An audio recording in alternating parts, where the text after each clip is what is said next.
We have that tree mesh, and so now we can go and create a C++ class with a uStaticMesh component at the root, and then we can go and create a blueprint that derives from that. And then we can go and use that mesh and set that in the blueprint. Okay, so let's get started with that. I'll go to Tools, create a new C++ class. Remember that you can open Visual Studio over here as well, and you can also refresh the project if you need to do that here. I'll just go and create a new C++ class. This is going to be an actor, not a pawn or something like that. This is going to be an actor, and I'll select Next. This is going to be the base class for our tree.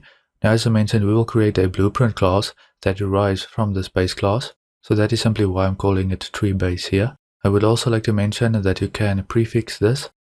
Currently, the project name is ApplePicker, so you can prefix your class names with the project names, in this case ApplePicker, or you can do a shorthand of that. AP, for example, and then you have AP tree base. The class name will be AAP tree base, but I'll just keep it simple for this project. To try and avoid unnecessary confusion, we can do that in more complex projects. We will only have a couple of classes in this project, so we won't be concerned with conflicts or anything like that. This is going to be in this path here in the source /applepicker/ and that is going to be fine. I'm not going to click on public or private for this. This is going to be fine. That is for this project, because again, this is going to be a simple project. We will start to separate stuff out in future more complex projects, alright? Okay, so with that, I'll just go and click Create Class. And that will now open up Visual Studio. I did not have that open previously. Alright, I'll go and switch those around. I prefer to have the header to the left. What I'll do now is I'll go and create. In the protected section, I will go and create a U property.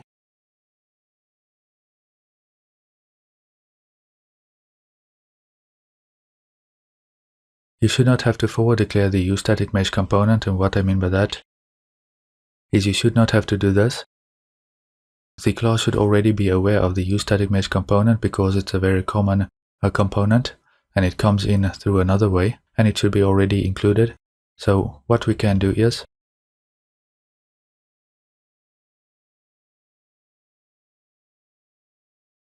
I will make this component visible anywhere.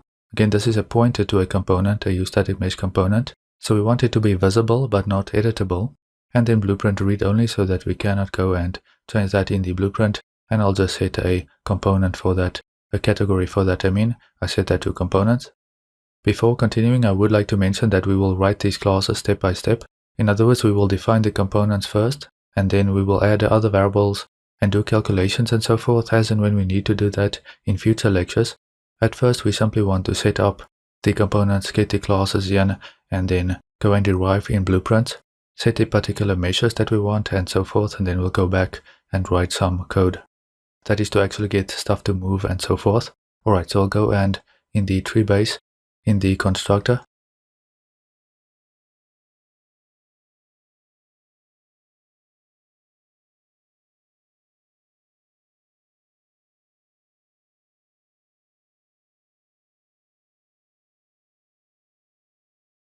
as I mentioned, this is one of those components that we don't have to include the header for. This file should already know about the uStaticMesh component. That being said, if you have any issues, then you can forward declare the pointer. Because it is a pointer, we're not calling any functions or anything in the header, then that is fine. We can do the include in the source file. And so with that, you can do a forward declaration, doing class and a pointer to a uStaticMesh component. Then in the source file, as we discussed before, you can #include components /staticmesh component.h, and you should be fine. This should work fine, so I'm not going to include that. But again, if you have any issues, just go and include that header and then forward declare the uStaticMesh component. Okay, so I'll assign the tree mesh component, that pointer, to the root component, to an explicit assignment in that way, to avoid any ambiguity. Now, if you have the editor open, you can go and compile that, or if I have it closed here, with the setup now, we have the create default subobject, uStaticMesh component, and we assign what that returns to tree mesh component, and we set the root component. We are done for right now. And with this, I'll just do Ctrl F5 to build and run this now. That succeeded, and now that is going to launch my project again. So I often prefer to do that when I'm creating a new class, but that's just a preference. And so with that, we'll go to the C++ classes. You can see that is now created in here. We have the tree base.